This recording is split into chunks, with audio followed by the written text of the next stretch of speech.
Volapük had no special philological merit to recommend it, yet after a few years' incubation and self-germinating it spread, first to France in about 1885, and then in a few years over the whole civilized world, so that in 1889, when the Third Volapük Congress met at Paris, there were 283 Volapük societies all over the world, and the total number of Volapük students were estimated at over 1 million. At this Congress, everyone, even the waiters, spoke Volapük, and the permanent triumph of the language seemed certain.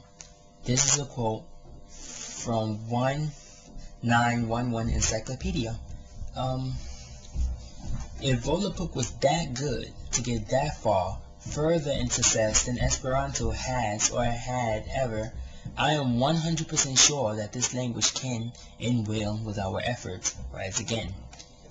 A few of many of the unique features of Volapük is that, I think his name is Schaller, the creator's name of Volapük is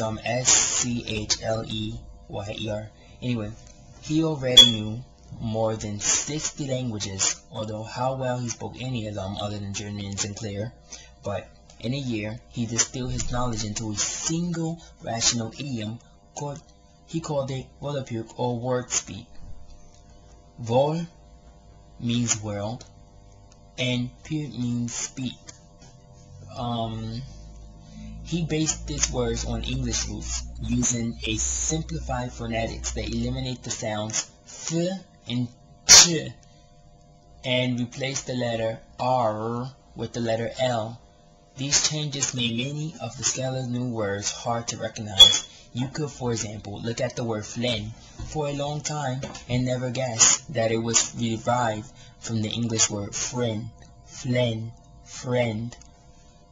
Each letter stood for a distinct concept, and the meaning of the word was, in theory, evident from its spelling. Ordinarily, people could both speak and understand Volapük, and many of them so did. This is a quote by Village Voice. Okay, so you're probably thinking, what is my point? My point is, this proves that the world is, and have been since Volapük, ready for a global language. Volapük once had 250,000 speakers, compared to Esperanto, which have about 100,000 speakers. Volapük had 250% more speakers than Esperanto has ever had. We will, us who respect Volapük, revise Volapük, but first, we have to learn the language. I think to spread Volapük, we could make media, we could make tutorials, we could make a message board, a RC, a chat, a group room in YouTube, or things like that. Immediately we must form a network, because without the network, so yeah, if you want to look at Volapük, you could just, you could just go on YouTube and look at Volapük, this Wikipedia articles and stuff like that. So yeah, that's about Volapük.